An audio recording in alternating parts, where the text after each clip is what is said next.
1998 жыл. Тәуелсіздіктің елең алаң шағы. Еліміз әлі еңсе тіктей қоймаған, халықтың нарықтық қатынасқа үйренісе алмай отырған кезі. Сонау оңтүстіктің қиыр шетінде, шекараның шебінде орын тепкен Мақтарал ауданының жастары үшін де жоғары білім алып, маман атану оңайға соқпайтын. Ірі қалаларға апаратын жолдың шалғайлығы, елмен тікелей байланыстың болмауы едәуір қиындық тудыратын.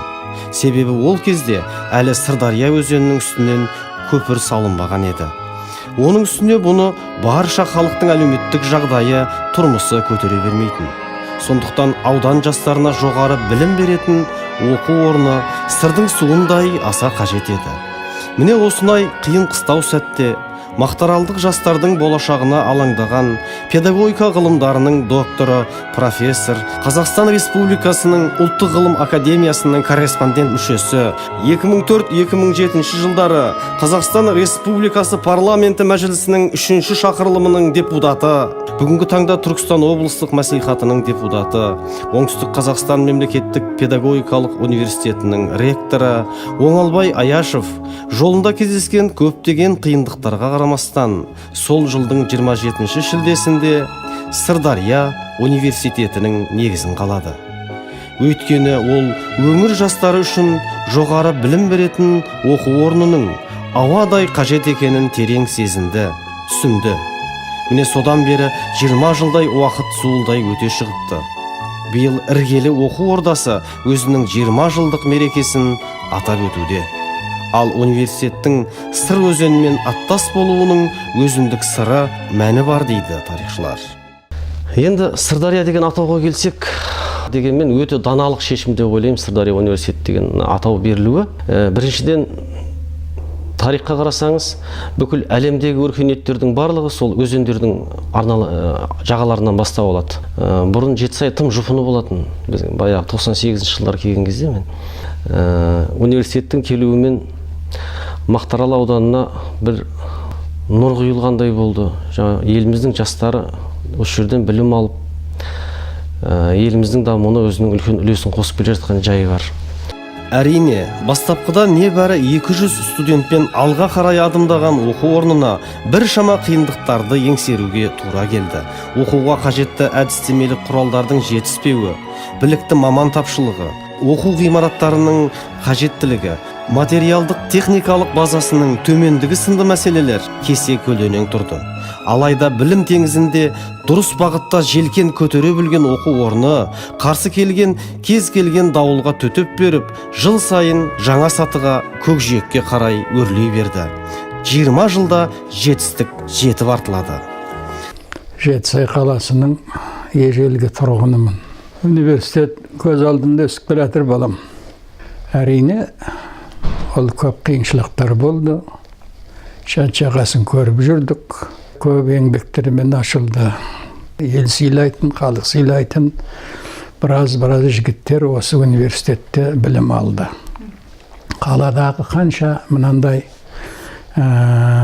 бұзылуға сәл дәл қалып тұрған жайларды алып, соларды жақсылап жөндетіп, оқу орындарына пайдаланып, барлығын жайына қойды деуге болады. Қазіргі қалада жерде кинотеатр бар еді. Ода алқам-салқамы шығып жатқан еді. Сонда қаншама жөндетіп, қазір енді мына студенттердің сарайы жасап, қаланың көркеюіне де үлес қосты. Жемісті еңбек етіп, бір ауыздан сөз шығарып, бір жағадан бас шығарып, бірлікпенен тірлік болып, елдің бәтесін алып жататын жағдайы бар. Расымен де бәрін жоқтан бастау оңай болған жоқ. Елден тым шалғайда, шағын ғана қалада орналасқанымен, мақсаты биік білім ордасын алда асқар асулар мен белестер күтіп тұрды. 2005 жылы алғашқы білім күнінде университет шаңырағына ел президенті Нұрсұлтан Әбішұлы Назарбаевтың арнайы келіп, химия және биология факультетіне қарасты жаңа оқу ғимаратының ашылу салтанатына қатысуы тегін емес. Елбасы осы сапарында оқу ордасының Мырзашөл өңірінің жастары үшін маңызы зор екендігін ерекше атап өткен болатын. өзінің 20 жылдық тарихында оқу орнын тек қана алға жетелеп, жетістікке жеткізген университет басында болған басшылар мен ұстаздардың сіңірген еңбегі өлшеусіз. Осы орайда университет құрылтайшысы Сейілова Есенкүл Сейілқызының табандылығы мен қайсарлығын ерекше атап өткен жөн. Оның қажырлы еңбегінің арқасында оқу орны бүгінгі дәрежесіне көтерілді. Ерен еңбек еш кеткен жоқ. Есенкүл Сейілқызына Мақтаарал ауданының құрметті азаматы атағы берілді. 2009 жылы педагогика саласындағы табыстары үшін Қазақстан Республикасының Білім және ғылым министрлігі Ыбырай Алтынсарин атындағы төсбелгісімен марапаттады. Сырдария университетін әр жылдары бір қатар білікті басшылар басқарды. 20 жылда университетке 6 ректор жетекшілік еткен екен. Ал олардың қолтаңбасы әр жылдары аудан мен университет өмірінің айшықты сәттерінде көрініс беріп отырды. Оқу орнының тұңғыш ректоры, химия ғылымдарының кандидаты доцент Өмірзақ Алтаев болды. Ал одан кейін бұл қызметке химия ғылымдарының докторы профессор Тұртабаев Сәрсенбек Қойшыбайұлы келді. Физика-математика ғылымдарының докторы профессор Бердішев Әбдімәулен Сүлейменұлы да осы қызметті абыроймен атқарғандардың бірі. Ал оны араға уақыт салып, Қазақстан Республикасы жаратылыстану ғылыми академиясының академигі, техника ғылымдарының докторы профессор Әшіров Әбдімәулен Манапұлы алмастырды. Талайға тағылым берген тарих ғылымдарының кандидаты доцент Мамраимов Серік Дәулетұлының басшылық қызметте білім ордасына сіңірген еңбегі мол. Ал қазіргі уақытта педагогика ғылымдарының кандидаты профессор, ұлағатты ұстаз Дайырбеков Серік Сансызбайұлы Сырдария атаулы білім кемесін одан әрі басқарумен келеді. Заман ағымына ілесе білу бүгінгі күннің басты талабы. Сондықтан да ақпараттық ағынның жаңару жылдамдығы мен оқытудың кредиттік жүйесі университеттегі оқу әдістемелік процесті ұйымдастыруды түбегейлі қайта құруды қажет етті. Осы талап үдесінен 2004-2012 жылдар аралығында университеттің оқу істері жөніндегі проректор қызметін атқарған тәжірибелі ұстаз, білікті химик, талапшыл ұйымдастырушы, химия ғылымдарының кандидаты доцент Мадыханова Құндыз Сейілқызы шыға білді. Жоғары оқу орны үшін жаңа белес 21 ғасырдан бастау алды. Мәселен, оқу орны 2001, 2006, 2011 жылдары Қазақстан Республикасы Білім және ғылым министрлігінің мемлекеттік аттестациясынан, ал 2007, 2010, 2012 жылдары білім беру қызметіне қойылатын біліктілік талаптарының сақталуының тексеруінен өтті. 2010, 2013, 2016 және 2018 жылдары Түрік стандарттар институтының сертификаттарына ие болды. Сонымен қатар оқу ордасы алғашқылардың бірі болып, 2015-2016 оқу жылында институционалды және 6 мамандық бойынша мамандандырылған, ал 2016-2017 оқу жылында 15 мамандық бойынша ұлттық аккредиттеуден сәтті өтті. Ал жеке жетістіктері өз алдына бір бөлек. Бұл 2008 жылы парыз бизнестің әлеуметтік жауапкершілігінің марапатына ие болғаны. 2015 жылы ұлттық бизнес рейтинг одағының сала көшбасшысы марапатына ие болды. Білім берудің сапасын қамтамасыздандыру бойынша тәуелсіз агенттігінің Қазақстанның үздік көп салалы жоғары оқу орындарының 2018 жылғы ұлттық рейтингісінде Сырдария университеті 20 орынға тұрақтады. 20 жылда 20 орынды иелену сөз жоқ жоғары нәтиже деуіміз керек. Ал 2017 жыл тарихта тағы бір із қалдырды. Ол сол жылдың ағымдағы 6 қыркүйегінде Сырдария университетінің Жетісай көп салалы колледжі ашылып, техникалық және кәсіптік білім беретін 8 мамандық бойынша біліктілік лицензиясына ие болды. Білім мен ғылым ажырамас сала.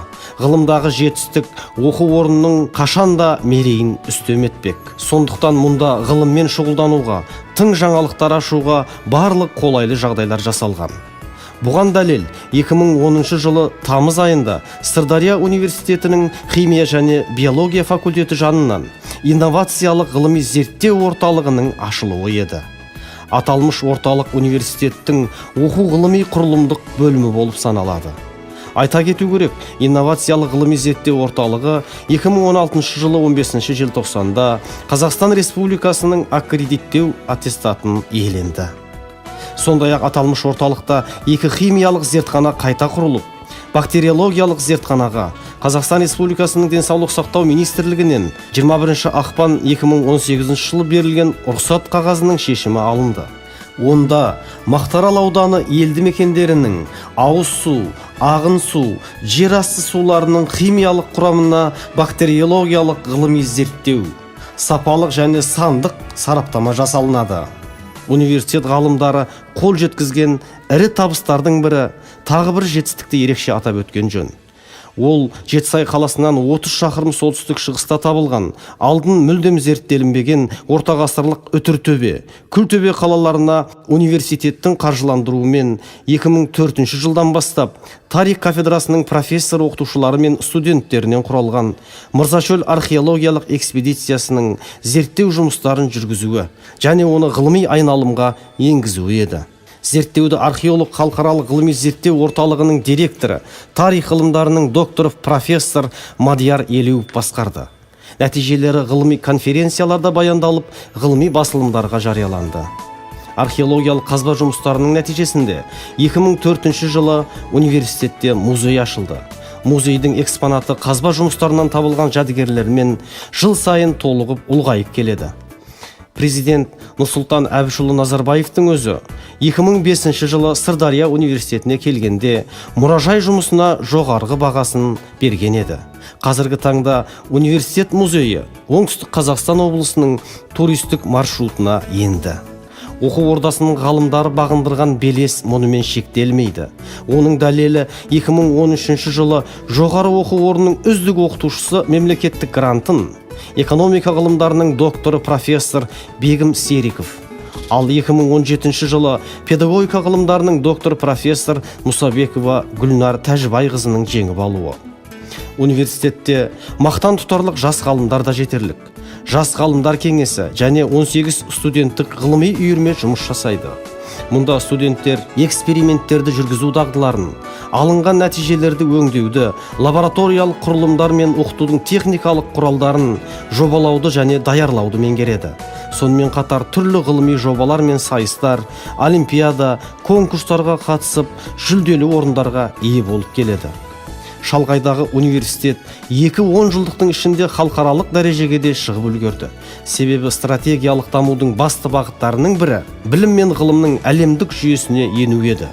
Бұл ретте алыс жақын шетелдің жоғары оқу орындарымен байланысты нығайту мақсатында халықаралық Erasmus және Mevlana бағдарламалары аясында беделді университеттермен академиялық алмасуды іске асыратын келісімшарттар жасалды. Ал Латвия, Венгрия, Түркия, Ресей, Қырғызстан, Тәжікстан, Өзбекстан елдері арасында академиялық тығыз байланыстар орнатылған. Мәселен, 2012 жылы Венгрия Республикасының Дендеш қаласының мері Ласло Фараго бастаған делегация, 2013 жылы Франция Республикасы парламентінің сенаторы, әлемдік деңгейдегі қайраткер Эмире де Монтескью, Кембридж университетінің профессоры Сидхарт Саксена, германиялық профессор тарих ғылымдарының докторы Вальтер Фрезен, Венгрияның Қазақстандағы өкілетті елшісі Андраш Баррани, Ресей Федерациясы Қаржы университетінің профессоры, экономика ғылымдарының кандидаты Бари Галымович Хаиров, Тәжікстан Республикасы Пенжинкент қаласындағы Тәжік педагогикалық институтының ректоры, филология ғылымдарының докторы, профессор Ансоров Муаззом Кудратзодо университетімізде болып, маңызды шешімдерге қол жеткізді. Соның бір көрінісі университеттің 20 жылдығына орай 2017 жылдың 14 қазанында өткен бірінші халықаралық форум. Ресей, Тәжікстан және еліміздегі жоғары оқу орындарының басшыларының басын қосқан болашақтағы білім беру атты жиында оқу үдерісіндегі өзекті мәселелер сөз болып, ортақ меморандумға қол қойылуы болды. Сырдария университеті ұлы тұлғалардың табаны тиген киелі орда.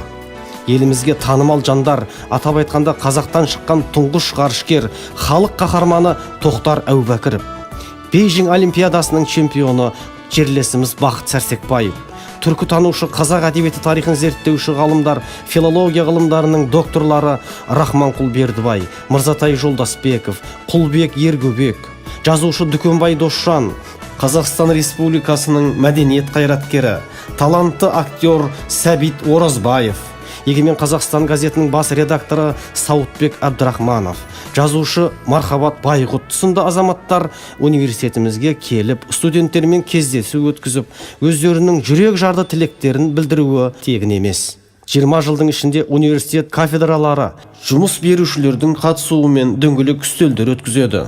Дәстүрлі түрде бос орындар жәрмеңкесі, ашық есік күндерін өткізу барысында студенттер мекеме өкілдерімен бетпе-бет сөйлесіп, ақпарат алу мүмкіндігіне ие болады. Осылайша оқу ордасы шалғайда орналасқан елді мекендердің жастарын білімге тартып, түлектерін мақталы аймақтың элитасына айналдырды.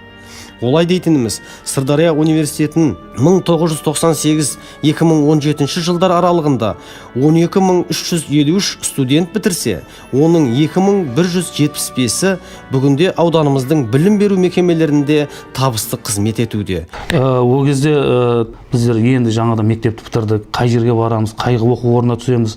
Ол кезде былайша айтқанда қазіргідей жағдай жоқ еді. Қара халықтың, және Алматыға оқытуға, басқа үлкен қалалар сол кезде осы Жетісайдан Сырдария университеті ашылып дегенде бізбен бірге мектепті бітірген түлектеріміз өте қуандық. Неге? Өйткені ауданымызда, және сіздер айтып отырсыздар ғой, 300 мыңға жуық халқы бар ауданына ол бір университет былайша айтқанда азық етеді.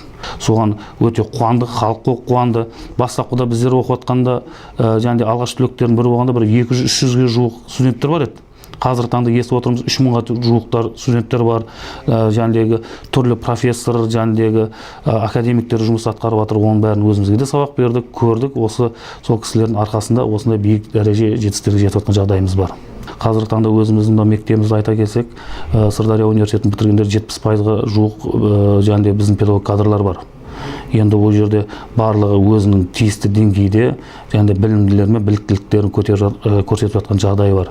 Ал Сырдария университеті түлектерінің қауымдастығы іскерлік топтармен ынтымақтастық жасауда маңызды қолдау көрсетіп, оқу ордасымен байланысты үзген емес. Бір кездері небәрі 2 факультетте 200 шәкіртпен бастаған білім ордасында бүгінгі таңда 3000-ға жуық білімгерлер оқу үстінде, 28 бакалавриат және 10 магистратура мамандықтары бойынша білім беру қызметін жүзеге асырады. Барлық мамандықтарда 3 тілде білім беру жүйесі жолға қойылған. Сондай-ақ білім ордасында қызмет атқаратын профессор оқытушылардың әлеуеті жылдан жылға артуда. Қазіргі таңда 54% құрайды.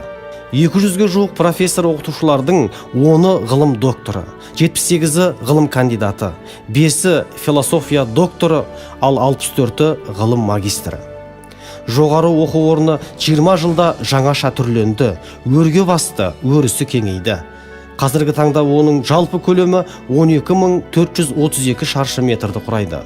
4 оқу ғимараты, 500 орынды Қазақстан студенттер сарайы және 320 орынға арналған студенттер үйі. Сонымен бірге университет құрамында ірілендірілген 4 факультет, 11 кафедра, экологиялық ғылыми зерттеу зертханасы, бөлімдер, көп салалы Жетісай колледжі, мұрағат, медициналық қызмет, 4 кітапхана қызмет атқарады. Заман ағымына сай бағдарламалық қамтамасыз ету кафедрасына қарасты робототехника зертханасы жұмыс жасайды. Мұнда түрлі робот машиналары, піл, түс сараптаушы, кран робот машиналары құрастырылуда. Сонымен қатар физикалық оқу лабораториясы, лингофон және криминалистика кабинеттері, психологиялық кеңес беру орталығы заманауи құрал жабдықтармен жабдықталған. 20 жылда жастар саясатын жүзеге асыруда жастардың өзін-өзі басқару жүйесі жолға қойылған. Оған дәлел 2017 жылы 28 ақпанда өткен бірінші облыстық жастар форумы мен 2018 жылы 2-3 қазан күндері өткен жаңа әлем жастары атты республикалық жастар форумы. Оқу ордасы аз уақыттың ішінде республикалық деңгейде өзін көрсете білді. Сырдария құрамасы Жайдарман тобы оқу орнының ғана емес, ауданымыздың абыройын асырып, мерейін үстем етіп жүр. Жайдарманшылардың түрлі межелерді еңсеріп, нәтижесінде 2017 жылы республикалық жоғарғы лига ойындарының чемпионы атанғанын мақтанышпен айта аламыз. Сырдария жастары өнерден де кенде емес. Елімізге белгілі композитор, профессор Бөрі Исаның жетекшілік ететін Жетісай сазы ұлт аспаптар оркестрі, хор, Назерке бишілер тобы ауданда өтетін барлық мәдени іс-шараларға белсене қатысады. Салауатты өмір салтын берік ұстанатын студенттер спорттық ойындардан көптеген республикалық, облыстық, аудандық жарыстарға қатысып, жүлделі орындарды олжалап қайтуда. Мұндағы студенттік шығармашылық үйірмелердің саны 20-дан асады. Осы жылы оқу орны 20 жылдық мерейтойына орай Қазақ тілі мен әдебиеті кафедрасының жанынан Сыр сандық студенттер театры мен көркем әдебиет орталығының ашылуын университеттің мәдени жетістігі деп атауға әбден болады. Күзгі бал, Сырдария аруы, жігіт сұлтаны, ән мен әнші, сән және ән шеруі, екі жұлдыз, Шәмші Қалдаяқовтың, Мұқағали Мақатаевтың, Мұхтар Әуезовтің шығармашылық кештері дәстүрлі түрде өтеді. Университет студенттері танымдық экскурсияға да жиі барады. Былтыр ғана халықаралық Экспо 2017 көрмесін тамашаласа, ал жақында ғана Шымкент қаласының танымдық мұражайларында болып қайтты. 20 жылда жарқын сәттердің куәсі болған ұстаздар мен шәкірттер енді алда тұрған асқар асуларды да абыроймен бағындыратынына еш күмән жоқ. Бастысы мақтаралдықтар алдындағы маңызды миссия орындалды. Алысқа аттанбай, сыр бойындағы Сырдарияның білімі мен сусындаған түлектер туған ел үшін аянбай еңбек етіп келеді. Ақталған үміт, орындалған арман деген міне осы болар.